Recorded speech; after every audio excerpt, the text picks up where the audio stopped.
Welcome to another edition of the Justin Time Podcast. I'm your host, Justin, and with me is Will. Back, How brother. you doing? I'm good. I'm back. I'm great. You good? You back? Yes, Good to sir. have you back. Man, listen, it was like we had talked before we went on air. It's been a rough 7 days and some change. Like I was telling my sister the other day, I said, listen, I've been watched a lot of games, but not as many as Justin, my other coworker, and many other people. But just I watched enough. This is like the worst I've ever seen them. The Northeast, this game two against Northeastern, that was like the worst game I've ever seen them play. This is like the worst stretch that I've ever seen them have. It's a lot to it. Baseball it's such a long season, but like I said, Yeah, it's a rough watch right now. it is. And, hopefully Jay got it figured out. Yeah, Hopefully. But, and I mean, after listening to his radio show last night, it sounds like he's got the pieces in place. Reading the articles from last week on Friday, he said it was his decision. He didn't set his team up for success early. He thought we were going to be good, but stacking those games and then with the NCAA's rest rule, having 5-6 games a week didn't really play into his team's success because when they were struggling, they didn't have those days to work it out at practice. And I mean, let's see. They played Friday, Saturday, Sunday, Monday. Then on Wednesday, had to have that mandatory NCAA rest day on Tuesday that week. yeah, So they had practice before no, they didn't have practice because they played at like 2:00 against Nichols. Then got on the plane, had practice on Thursday, went Friday, Saturday, Sunday, got on the plane Sunday night, flew back, had a game on Tuesday against McNeese. Then they had a rest. They looked good against the first 3 games against Dartmouth, Northeastern, and Dartmouth again struggled highly on Monday, which played into struggling on Wednesday night, which led to them kind of getting it together on Friday, then struggle Saturday and Sunday. yeah. You can kind of see the cracks even in the wins. During last weekend, you could kind of see the cracks a little bit, even with like the struggle wins as for Dartmouth and Northeastern the first go round. This Yeah, the pitcher was really holding them together. this didn't just happen. This, Right. happened as a multitude of things, and it didn't help them when they couldn't get those practices in to get the stuff together. But I think hitting wise, because they're struggling at the plate when not getting hits. But one of the main things I saw is exit velos in the hundreds, long, loud outs. And looking at it, Saturday's game didn't really conduce a lot of home run hitting. Neither did Sunday night's game. Neither did last Wednesday. And really neither did the Monday before that or the all weekend before that. I think weather played into a big factor. We had beautiful weather the first week of the season. We had beautiful weather in Jacksonville. Then the weather started to kind of get stale, I guess. The wind wasn't blowing. When the wind's not blowing, you don't have that help to give that extra 10 feet to those balls that are Right. on the border. I think this team has a tendency where they say, we'll just win it all in one swing. Yeah. When we started putting it on the ground a little bit against Sac State, we started making things move. Yeah, and that's the thing. Like one thing I've noticed recently, like the trend with the offense is they're just pressing a little too much, and guys are not playing. Scone was saying, just not playing the team concept, and also not playing to really your strengths. Like particularly when it comes to Curiel, but Curiel just listen. I mean, you're not a power hitter. You're an elite prospect. You're a great player, but just stay to your strengths. Like I know, like he put on some weight going into the season. I know, this is like a draft year. So I know like he's trying to put on. So from that standpoint, I understand. You want to just show what you got. Yeah. But they normally say, power is like the last thing to come as a baseball player. And the thing is, listen, like I look at this, I was thinking about this the other day. Just like I don't care if you're Hank Aaron or Tony Gwynn, they're both in Cooperstown. One guy's known for hitting home runs, all-time home run hitter. leader in MLB. Tony Gwynn was the greatest hitters, like wasn't like a power guy, but just they're both in the Hall of Fame. Like just play to your strengths. You don't have to go for like the long ball every time. Jay said previously, like hard, not far. Just Yeah. get on base. And that's what some of them struggle to do. The worst thing that I saw, and I believe if we'd have had, and I like him, is York. I think the worst thing that Hmm. could have happened on Saturday was Zach York getting up there with runners on in a 1-run game because he took 3 hacks that looked foolish, but he swung that bat with the intent of putting that ball in Tiger Stadium. Yeah, I mean yeah, And curveball, high fastball that was nowhere near the strike zone. Swing, swing, swing, yes. and That's was out. another You guy gotta that's have been pressing. another approach. You gotta keep it simple. You don't have to hit the ball out the park. Just keep it simple. And then a lot of guys, they're getting under the ball. Yes, elevated, but yes, that's the They're story in not this last several games. so many infield fly pop-ups, infield flyouts. Some of them we got break. They missed it. The wind carried it back in. They missed it, but we've got to be better, a better offensive approach. Yeah, the thing is, now granted, to be somewhat fair to the offense, I know they have even when they did have real hard contact on the ball, a lot of these infielders like made some incredible plays. But Yeah, those were still few and far between with from the overall approach. Because my thing is like, even York, I could see Zach York striking out a lot because he's a power hitter. But my thing is, what impressed me about him when the season started was the fact that he had elite plate discipline. Right now, exactly. you're just pressing. I mean, listen, brother, get on base. Yeah, It's not just bad average. Get the OB percentage up. Like just get back to your strengths. Yeah, the hits yeah, gonna come for. I don't doubt that, but just make smart at bats. Make the pitcher work like you exactly. started the year with. Make the pitcher work. Yeah, I think when we're gonna have a big takeaway, like a huge improvement, and it's gonna add some spark back in this lineup is when Chris Stanfield comes back. Man, that's you talk about an elite two-way player. That he's a massive player. Like I told you last in the off season, I said, listen, when right after last season ended, I said him being retained was a massive retain for us. Yeah, it Massive. was. And what I think is gonna happen is tonight he might get some playing time later on in the game. I think Jay said he wasn't gonna start him. He was gonna be in a limited capacity this week. Yeah, right. But looking at Vandy game, he's gonna end up probably starting, get in that leadoff spot, and he's gonna pump this offense up. Now, hopefully he stays healthy. He would be a big get because some runs that they scored over the last however many games since he's been out, probably with 12-5, so probably 15 games since he's been Yeah, out, right. are balls hit. Like that first run that Sac State scored on Saturday was a ball that our left fielder, I forgot who was in left field at that time, but took a terrible read on the ball and it Yeah, went over his head. Stanfield, you could play at the wall and trust that he runs all the way up because he has the great speed and the because breaking he exactly, and he's got that get up and go that most people don't have. He can change directions. He's like a receiver. He can change directions at a drop of a hat. You know, for sure. he'll come back. He'll give you a bit of life, but overall, you just need to keep it simple. Yeah, All right, let me paint you a picture. Let me paint you a picture of the I love future it. Like, in come the on, next brother, couple months. talk to me. You know, this is why we're not worried. Okay. You start worrying 3 weeks down the road if the same little small stuff Yes, keeps happening, then you absolutely. worry.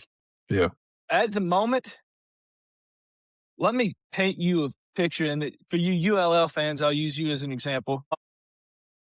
You know, it's the first week of June 2026. You know, you just make a quick little drive up to Baton Rouge and you go sit and you wait and you have a couple rain delays, but you wait maybe till midnight some nights. But you're at Alex Box Stadium and it's big, bright, the lights are on and everybody's having a good time. And then LSU comes around and they do a little victory lap. and they shake everybody's hand, all the fans' hands. They give us high fives and this and that. And then you know what happens in about a week after that? They get on a plane and they go to Nebraska and they go sit in Omaha You know, and we're gonna have a good time. And you know what you little ULL fans, little brother gonna be doing in Lafayette? watching this on TV. Watching us on TV, and your players are gonna be going to their summer ball leagues or Yep, back home, yep. Come on. or some of them to the Baton Rouge Rougarou or whatever the Lake Charles team he came up with. But that's why we're not panicked. Jay Johnson is the best coach in college baseball right now. A question. There is no panic. And if you listen to some of these former players when they talk, I'm not going to lie. This week I didn't really tune in to Moscona or You so? Musso. Yeah.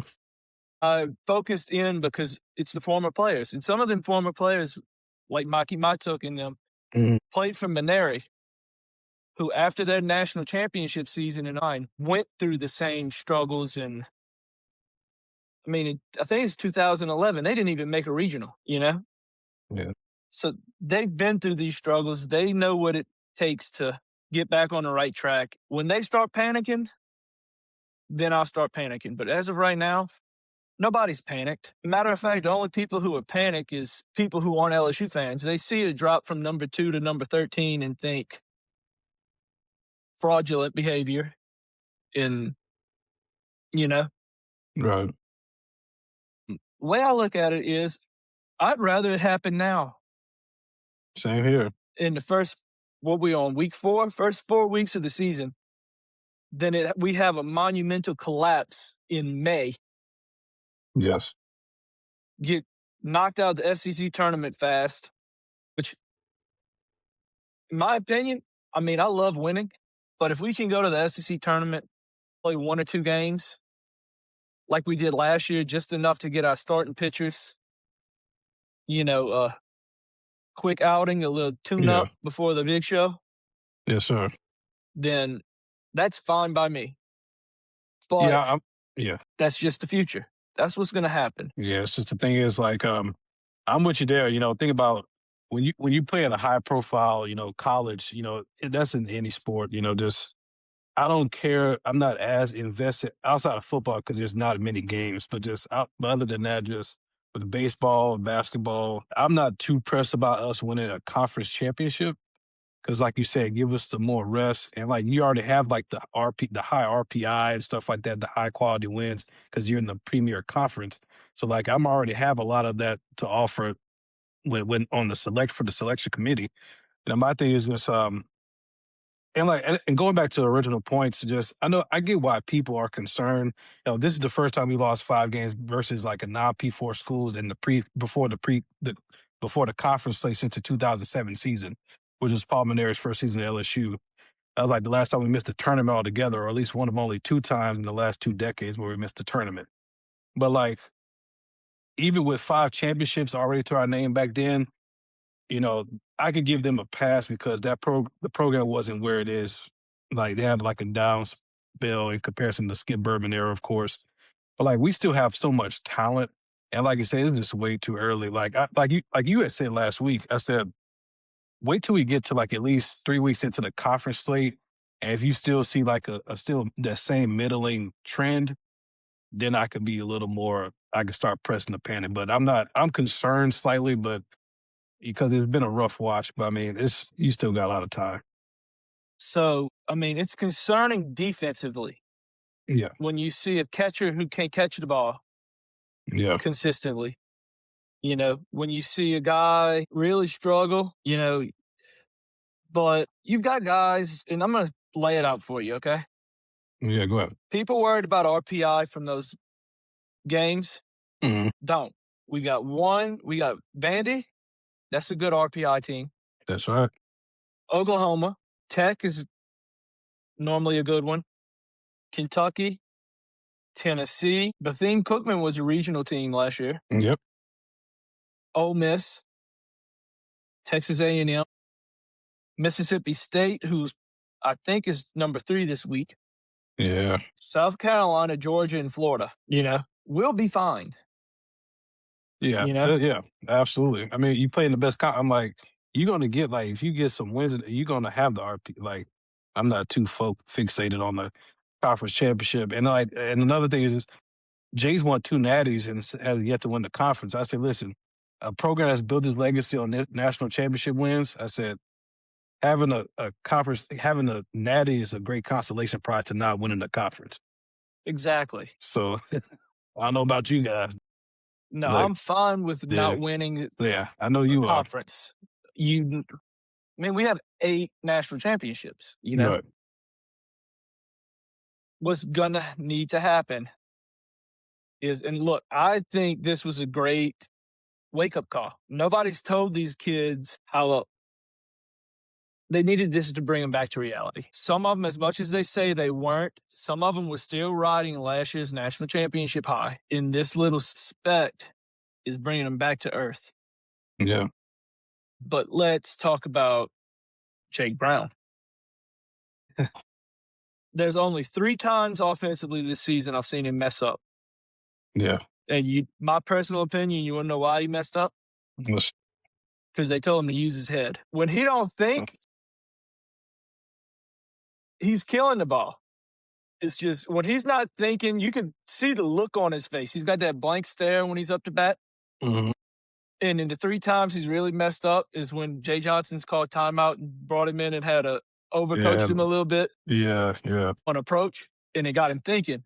And that's when he messed up. That's when right there, you messed up. As soon as you call a timeout with Jake Brown at the bat, at the plate, you messed up because you had to give him time to think. When he gets up there and he's got that blank look on his face and he's blinking a whole lot, Yeah. he's locked in. And that's when you get a home run to left field, dead center, and right center. Hey, touch the whole stand. Yeah, Yeah. have yourself And a then day. on top of that, the cherry on top was a little single. Yep. Now, my Settle for the problem with single. that is 1 for 7 after that. Yeah. You can't go be 1 for 7, you know? But You know, I had mentioned the last two games of the Sac State series, Milam Brown and Curiel were combined 2 for 21, yeah, including on a walk. So it's just like you just can't have that from your big three. yeah. And, look, I said it when we did the first podcast, when we did it leading up to the season this year, Mhm. that get ready where we gave our first, we introduced the powerhouse poll. We did all of that. Here's the funny thing about baseball. It's not football where if a team like ULL comes into Death Valley, you don't even need to watch the game to know the outcome, Yeah. you know? Well, I mean now, but it's baseball. Everybody plays on the same 90 feet. Yep. You get the same chances, you get the same breaks in the game. Anybody can beat anybody on any given day. That's right. And that's what I love about baseball. That's why baseball is my first love. And that's why we do the things we do. It's just, you know, that it's perfect. It's a perfect game. It's a perfect sport all the way down to the thing. It's a very defensive game. Sometimes it could be an awesome offensive game. But look, too, what makes the box so special? Us. Exactly. And I'm not dogging on any fans because that would be dogging on us. If my uncle Chris doesn't get up there and start screaming, you can hear a pin drop in that stadium. Right. We need to get out there, show these boys some support, Big time. They need it. start screaming. And I get we played a bunch of games. Yeah. And look, I didn't even go to every single game. I didn't make a single game this weekend Mhm. because it's too early in the season for me to be sitting in a rain delay. Yeah, it And was on sad when they got pushed back. Sunday, the parking lot I normally park in was flooded. But we need to get out there. We need to cheer. We need to be loud. It should feel like a regional atmosphere every weekend that we play at the box. 1000%, man. I mean, the box is literally built so we can be on top of the field. Even more so now that they added those 100 seats down the foul lines. Yeah. We need to get out there. We need to be loud. We need to cheer these boys on, give them support. As much as, you can't believe it, they feed off of our energy. People feed off of each other. Without question, yeah. And when they're sitting there and they're watching and you can hear a pin drop while they play, how are they gonna feed off your energy when you don't bring the energy? And here's the thing, it's a twofold thing because not only it takes energy away from the home team, it takes away from us, it feeds into the road team. Exactly. 'Cause if we snatch the home momentum away, listen, I'm on the road. I'm like, especially if I'm a lesser conference or from a lesser team, lesser conference. I'm not expected to be good anyway. People don't expect us to Yeah, be here anyway. So I'm gonna just already go out and give my best shot. And we take the momentum away from you. Listen, I'm playing with house money this city. exactly. But we So need to go out there. We need to be rowdy. I mean, just go out there, do what we need to do, win some ball games, cheer these guys on. I mean, as much as you want to talk about they get paid nowadays and how all of that, they're still 18, 19, 20-year old guys. They're still kids. yeah, We need to get out there, cheer them on, pump them up. They'll feed off of that. They'll feed off of that. They'll be great. They're all talented. They're all going to do great things. But we need to get out there, get, you know, make that place feel packed, even if it's just a few, 2 or 3 thousand or a few hundred people. Make that place sound packed, at least. yeah. And the thing, like, I'm glad you brought that up about just like the pay, the NIL stuff. I said, listen, I didn't hear any complaints about it when we were scorching and run ruling people to start the season. Yeah. So And I it's mean, like, I'm not saying people are complaining about that now. I'm just no, saying, yeah, no, I understand what you're saying. Yeah, just like I said, you listen, I look mean, at they're still young people.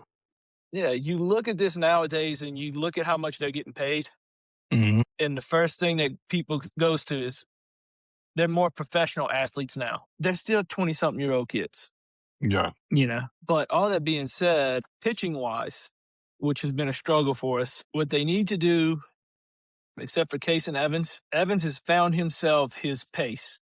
yeah, He is getting the ball real quick and it's leaving his hand just as quickly. Same with Moore. He had a little bit of hiccups this weekend, but overall he was good. Same with Schmidt. All three of them found their rhythm, their yeah, rotation. Schmidt, I think, could stand this maybe start from the stretch because he lets so few base runners on nowadays that when he has to change up his momentum in his routine hmm, and go from the stretch, it throws him off a bit. So I think he could stand to start from the stretch just so he's used to that timing. Because that first batter he faces after somebody gets on base is normally a 4-pitch walk. Or the first three, I'll give it to him. He didn't walk this weekend. He just, started a count, that strikeout count, might I add, that he started 3-0 and then yeah, worked his way up and got 2 strikes and got the strikeout. Start him in the stretch, get him comfortable from the stretch. He looks good, looks better than he's ever had at LSU. yeah. He's been strong, man. Yeah.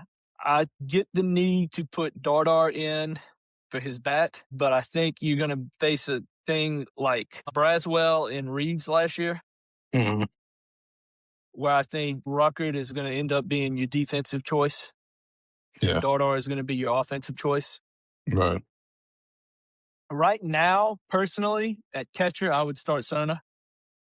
Me too. Yeah, I'm He there. has more success on the simple things like catching the ball. I give you a shout out on my notes. I wanted to just applaud you for catching that 2 weeks ago. Like because I had 2 weeks ago I had charted Kate Aaron beating for first because like he had like multiple throwouts, but since then like he was just like missing the catches. I'm like, man, this is. And listen, I never played catches. I can't imagine what 100 miles an hour ball comes at me looks like. Cerner's not having a problem right now on the defensive Yeah. side. So it's like, And, it was hard for me to tell because where my seats are at the games, I had to start watching them on TV a little bit. mhm, from where my seats are, it's hard for me to see the ball hit the mitt and him drop it. Yeah. There's too much going on. But now that I've watched the games on TV, when I was in Jacksonville, I sat behind the plate and watched them. It's very evident to me now he's stabbing at the ball. Yeah. Instead of letting it come to him and catching it, he's stabbing at it. I can see because it's like you could see it on the screen. Like I'm Yeah. watching on home, it's like you barely grasping the ball. And it's Mhm. like you snatching like you say using the trash grabber, and instead Yeah. of like just like letting it meet first, because Mhm. you just even you especially see on the low and away pitches, because I know not every drop I wouldn't put on the catcher because like some pitches just are low and away, but even still, if it's a Yeah. little high enough, you still not And coming up with the he's plays. always hitting one of these. The ball could be this far outside, Yeah, trying to pitch frame. I said, listen, trying reel to it in, frame bro. the Yeah, pitch. just Just reel it in, brother. Like I know pitch frame is a key part of catching on defense. I said, listen, you first got to secure it. First, secure the pitch. I mean, that's ultimately on the pitcher just to put it in the strike zone. That's ultimately on and the I mean, pitcher. all of it to me is like I'm okay if you drop a few, but we've only played 17 games. You shouldn't have 17 drops in a weekend. I mean, I get it, the ball hits you in the wrong place in the mid. I was a catcher too when I played So was my dad. back in middle school. I was a catcher. And I understand when the ball hits that certain spot in the mid, it was hard. It's hard to hold on to it. But I mean, guess what? I didn't make it all the way to college to play catcher. So that's a little different from me playing little league ball to a Yeah, kid that's right. playing at a national championship caliber team, was also rated the number one catcher in Texas in his high school draft, That's right. That's his high correct. school class. We got to start catching the ball. I don't know if it's your mitt and you missed the ball. I didn't watch you in high school. I don't know if it's just your mitt, that Marucci mitt, and you were using a mitt, but figure it out. If it's the mitt, go back to the old mitt. Like that's. And I mean, just listen. I'm not here for the guys to be cute. You guys are unbelievably talented. I mean, Yeah, the cuteness is going to show at some point. But I'm like, bro, just get back. Like, it's a game. Sports is won and lost. Team sports is won and lost on fundamentals for any sport, really. mhm, Instead of like the cute stuff. I mean, I know it makes the yeah, highlights. It's great to see, but it's like, man, you just missing a lot. Like you said, I'm just with you with the Cerna on defense. And like I know, like Jay's philosophy is like putting the offense, putting the bats, and prioritizing the offense, which is yeah, fine with. I'm fine with that in general because it's a defensive sport. But like my thing is, you got to get on base and you got to make routine plays. So if you put like a more exactly. like just, I'm fine with prioritizing the offense in the defensive sport, but these guys got to get on base and make the simple routine defensive plays. Neither of which they're doing right now. Yeah, and I So mean, Aaron Beatty had one on Sunday night that, looking back at it, when I first watched it, it looked like he got enough room, but you got to know where you're at on the field relative mhm, to where everything is. He lacked that on that one, and it's the drop third strike where he hit the kid in the back of the helmet and they scored the second run on Sunday's game. He didn't get far enough out. He thought he did, but in reality, all he did was go around and get right behind the batter's box, the right handed batter's box, and throw. He should have been more out in the grass to clear that running lane and have a clean throw. It's small stuff. But overall, their approach just needs to be simple. And I've noticed a lot of them, just a few of them, that are struggling are changing their actual swing mm. because I've never seen any of them in the past under Jet golf as many balls as they have and just get under as many balls as they had. I mean, everything is elevated right now. I'm like, Yeah. man, that's if you're not striking out. Mm-hmm. So And yeah, believe it or not, we didn't have too many of those. I mean, we've had a few, and I'm not going to lie. If I was Jay Johnson on Saturday, I might have gotten thrown out that game. Our catcher, Cerna, struck out on one, and he has been sitting behind the plate catching all day. yeah, And it was in that exact same spot. It was low, right below the kneecaps, borderline strike. Yeah. But that man has not caught a single pitch for either team in that spot all game long. You mean to tell me you struck my catcher out on in such a pivotal part of the game at that point?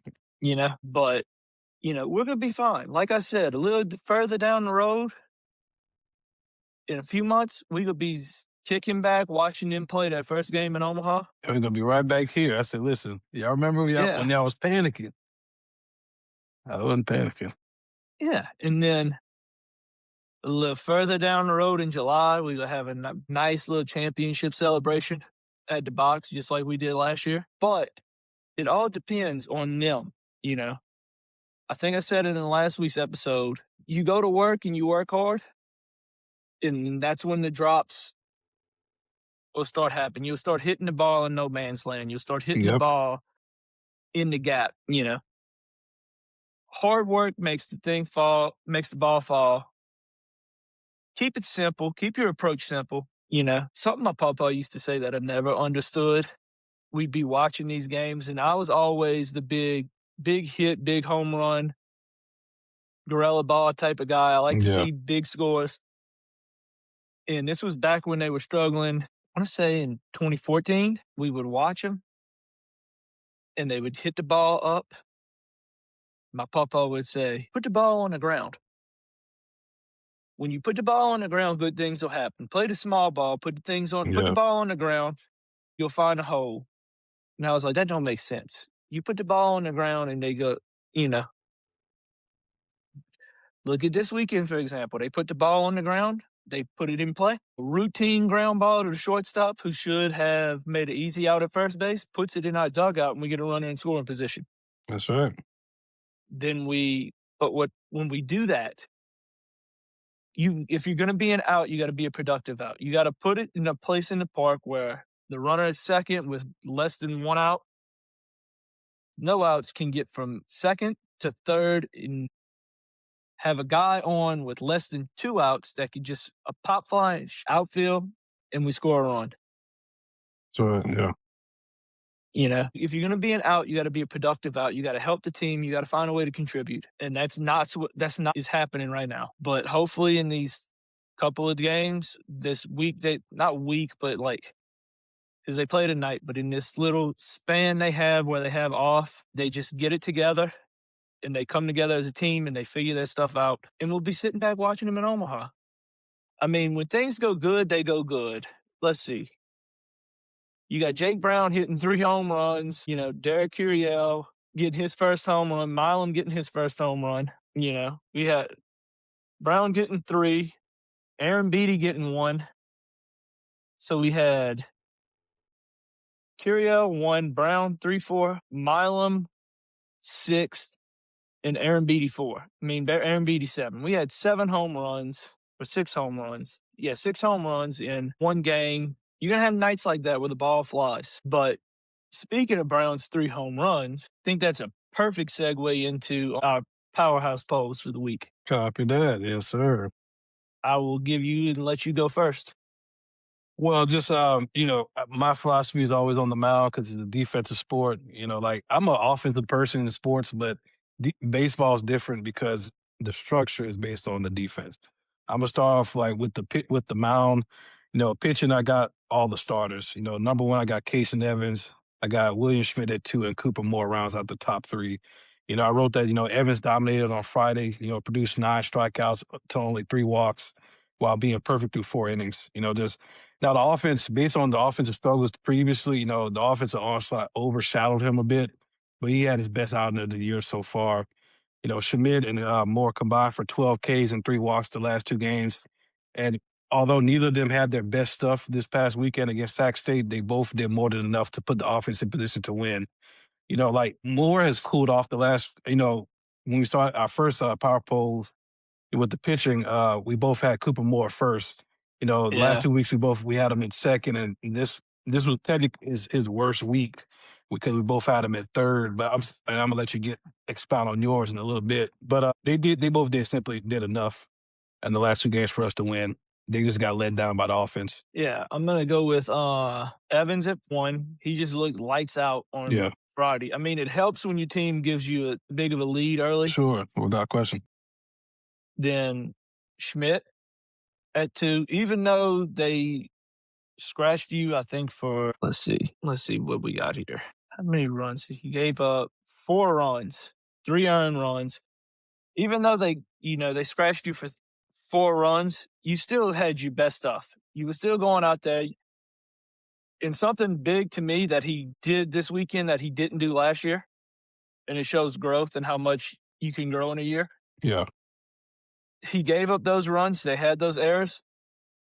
No panic. right. Yeah, He that's just it. got out there, looked in. Then, like you said, Moore didn't have his best stuff, but he was still the best pitcher we had out there on Saturday. He kept the game close, did what we needed to do. Yeah, We just couldn't do what we needed to do.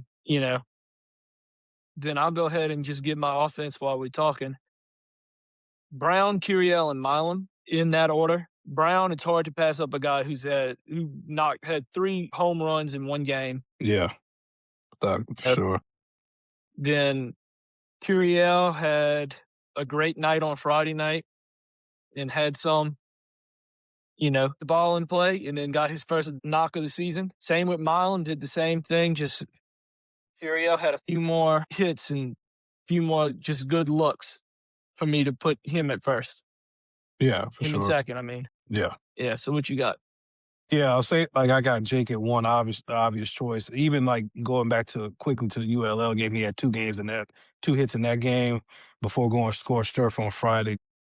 That tied the program record in the game. It's just that dude 3 home runs on 4 hits with 6 ribbies. It's just the guy was incredible on Friday. He's still a bit like he's only had 1 hit the last 2 games, but even still, he's been the most consistent offensive player for the team. Curiel has 7 hits over the last 4 games combined, including his first homer, like you brought up on Friday. And then Milam, he's the only player that really somewhat contributed, which is somewhat of an indictment because, like, the overall team has struggled miserably on offense. Like I said earlier, they're still 2 for 21, but the big three were just like the best contributors by default because after Friday, they just went back to the freezer on offense. Yeah. And then I'll let you start off with defense. So defense, I have Stephen Milam at 1, followed by Derek Curiel and Omar Cerna Jr. as the backup center for number 3. Milam Curiel was extremely active in the outfield. I charted that he made some incredible diving catches when I got the link save. That's so maybe we do like play of the year, defensive player of the year candidates. Yeah. But I'm gonna try to keep track of that. But I gave Milam the narrow edge for the top spot because, Milo's still been perfect on defense, still making incredible plays, timing plays on defense from the shortstop position, even dating back to like several days ago where he was radically shifted to the second base. I mean, they just, regardless of where he's at, he's been perfect on defense. Cerna made several throwouts in game 2 versus Sac State. And like, he just a major defensive upgrade over Aaron Beatty at the catcher spot. And like I put, Yeah. like, shout out to you. I'm going to shout you out again, man. You called it 2 weeks ago. Like you saw it from a different lens. I just looked at like the throwouts, but recently just with the drops and stuff, he's a great contributor on offense when he's on, but this defense is just Yeah. a liability. I'm with you. Like when it comes to defense, I'd rather see Cerna on and catcher moving forward. Yeah. So I went a little differently. Yeah. And when I say a little differently, I mean ever so slightly. Milam is going to take this. He's going to take the powerhouse pole Yeah. for the season because he's going to be up here every week because he makes it look like So easy. how do I put this week? He makes it look like I could go out there with no Yep. experience at shortstop and field these 107-mile-an-hour ground balls hit directly at me and just lob it to first base like he does. He just makes it look simple. Yes. So I put Curiel at first as he made a couple of key diving catches. Yeah. That kept us in these ball games. I went Milam at 2 just because it's Milam. He's always going to be on the list, and he's 1 or 2.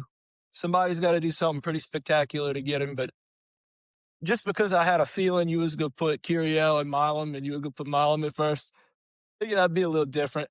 Yeah. Then I got Cerna he just looked great behind the plate. And realistically, at the current moment, offensively, it's not that much of it. It's not as all a step back from Aaron Beatty at Yeah, current moment. right. It may be putting Cerna in and getting in some ABs Yeah. will light a spark in offense, and that'll be the spark we need to catch fire again. But yeah, I figured you was gonna put Milam at 1 and have Curiel at 2, so I just went ahead and Now, mind you, swap mine. this was no easy. I was like, because originally I was putting Curiel for one, because those diving plays were incredible, man. And that's not including all the other flyouts he got throughout this 4 game stretch.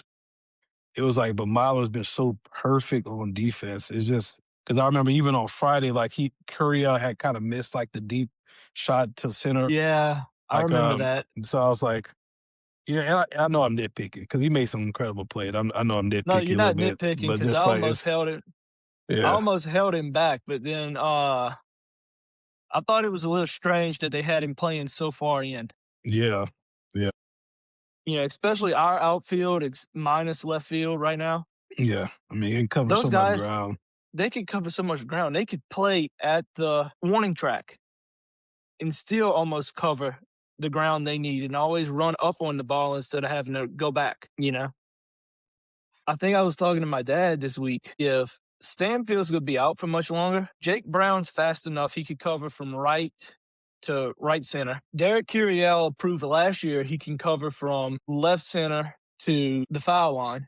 Right. Put our slowest guy in center field at this moment in time Yeah. and let the right fielder and the left fielder, Jake Brown and Derek Curiel, contribute and push your way in, you know, and let them cover it Yeah. until Of course. Stanfield gets back. And then you can shove Curiel back in center where he belongs and put Stanfield back. But we're missing way too many on that left field corner Yeah. because our guys are playing, they don't have the speed.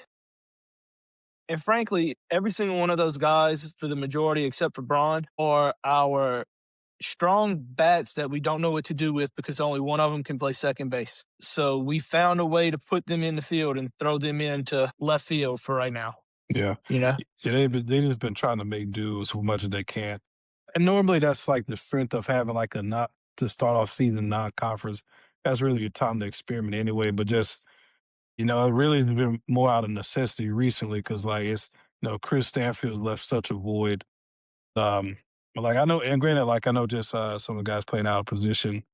But just gotta make it's out of necessity right now. But yeah, But the tone setting tiger of the week, man. what you got? Everyone. No, but just let's just, like starting pitching to a lesser degree because I know they've carried this team the last week plus. I Yeah. mean, this I would still say I'll still add them because this team desperately needs them to really stay the course because the way the offense has been playing, and they're not even getting much help from the fielding outside of Milam and in the infield. So it's just, Yeah. but like if they can just stay the course, man, that's such a major boost for this team altogether. Offense goes without saying. Even the big three struggle. 2 for 21 the last 2 games. It's not going to cut it for anybody. Yeah. Defense, you got to make routine plays. It's a defensive sport. I know I'm a broken record with that. It's a defensive sport by structure. It is. And I Make the think routine play. we have tripled the errors that we had in, Yes, I want to man. say 57 Yes, games last year. yes. That's what I was. Yes, sir. And in the first 17, we've almost tripled the amount of errors we had all season That long is last year. outrageous, man. We need to clean it up, but so I'd hardly ever do this. Over the last couple stretches of games, I've listened to what Jay had to say Mhm. on the post-game conferences and everything else. I'm going to say Jay Johnson as my Yeah, tone-setting Tiger of the week, the head guy yeah, in charge. How do you bounce back? How do you get your team to bounce back from these losses to face a team in Vandy who just won their series with 2 run rules? Now they dropped game 3, but their yeah. 2 games they won were run rules. Their offense is hitting on cylinders. Mhm. our offense needs to hit on cylinders. But one couple of things that I love that Jay Johnson said this weekend. Historically, we don't have much adversity around LSU baseball. We don't have much, like when he took over in Nevada, he was coming from a guy who won maybe 20 games, a team that won 20 games that season and had to start from like scratch. Yeah. Then Arizona, he had a little rough spots. He didn't have that. So when we're facing this adversity now, it's hard. But one of the things that strikes me that why Brian Kelly isn't an elite coach and why Jay Johnson is, I know it's been a while since I brought him up, but everybody was talking about how Brian Kelly was this elite football coach and this and that. Let me teach you people something on what makes a coach elite and what makes him just semi-great. Right. Brian Kelly blamed in tough losses last year, blamed before he got to Can, blamed his players and his other coaching staff. And when asked on how they were going to handle it, he gave this lie to them when he was going to do this, this, and this at practice. Yeah. Jay Johnson gets asked a similar question to that. He says, look, I know if I was a player and my coach told the media before, you guys first, with all due respect, Yeah. you guys first, I wouldn't be too happy. So with all due respect, I'm going to go tell my team what we're going to do to get better Yes. and handle that internally with them instead of externally putting it out there to you guys with the media. And like he said, with all due respect, he just carries himself in a different way. You look at the coaches who won championships at LSU that are current right now. Kim Mulkey, she carries herself in a different way.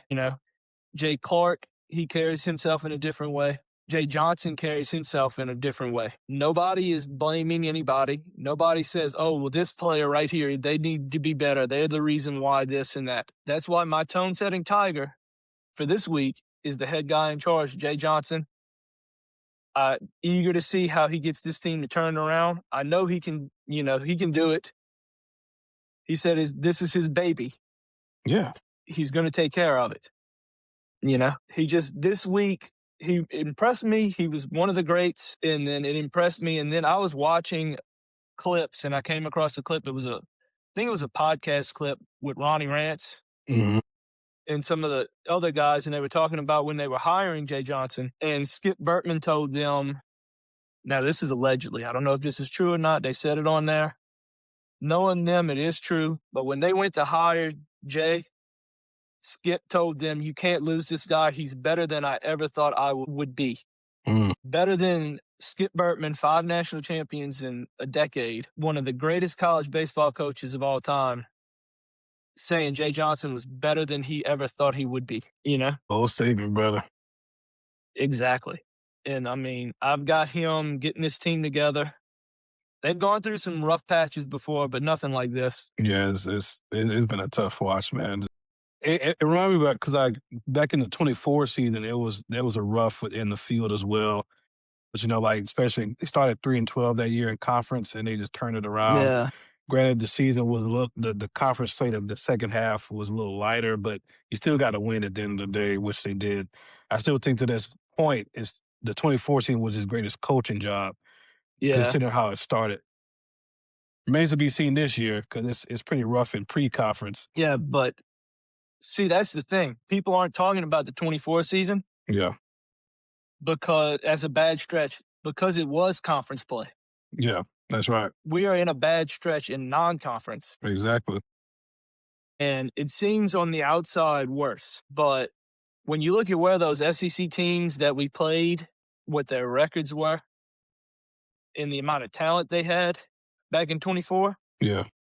it's in how close we were to winning some of those games. Mhm. It's totally different situations. It's 2 totally different teams, even 2 totally different coaching staffs. Yeah, for sure. No, not really. I think everybody on that staff from 24 was on that staff. Yeah, doesn't matter. But, you want to talk, let's give these people some wins since we're talking about so many negative things. Our pitching staff is still ranked number 2 in the country in strikeouts. Listen, I mean, like they've Number 1 in the conference, number 2 in the country. That's right. Cooper Moore is still, I think, ranked number 5 in strikeouts in the country. So there are bright spots. We do Sure, have yeah. bright spots, and it'll come. But the message here is we don't need to hit the panic button No, just yet. I'm not there You yet know, either. nobody should be firing coaches. Nobody should be doing this and doing that. Jay is overrated. We are going to be okay. Like I said, let's look down the road to June in the future. Everything goes right. Everybody goes and they cheer on the Tigers. Everybody does this. All the Tigers do their job.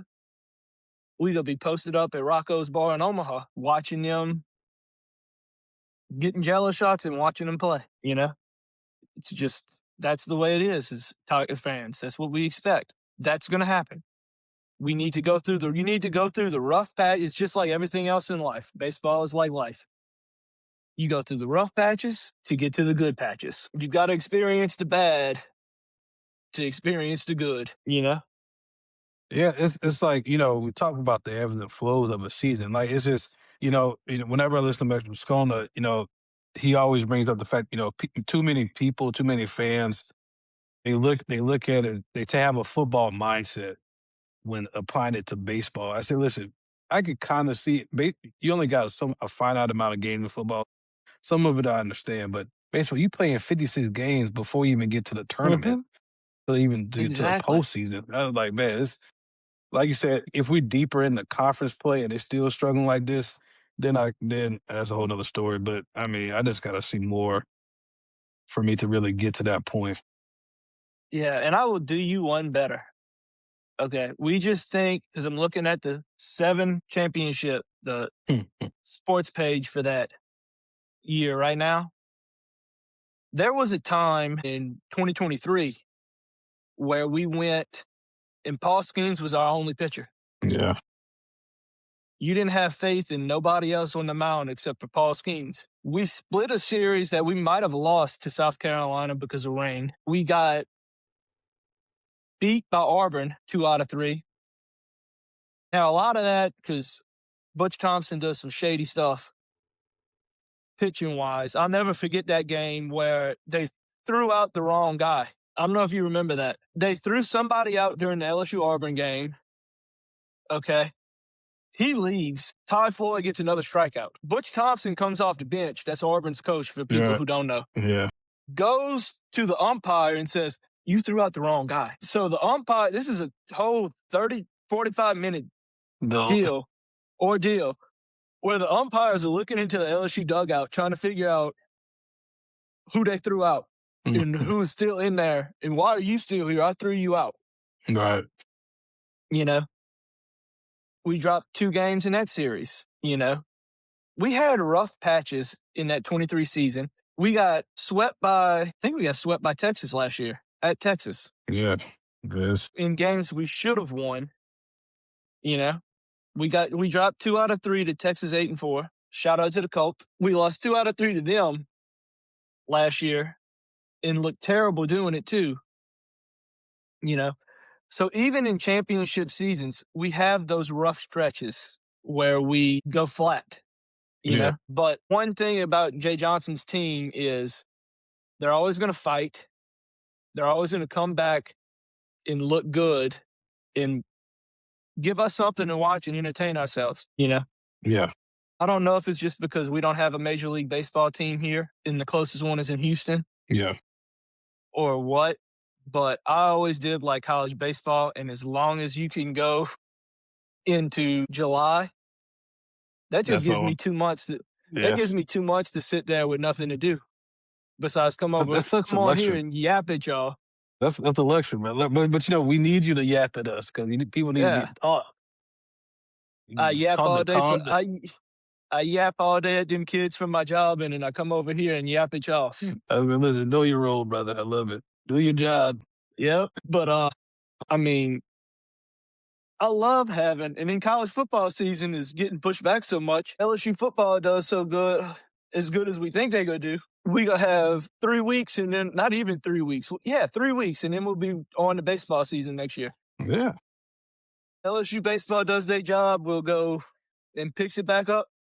will end in the end of June, beginning of July, because that's when the championship celebration normally is. Then we'll have 2 months where we hit on football and other stuff that's going on.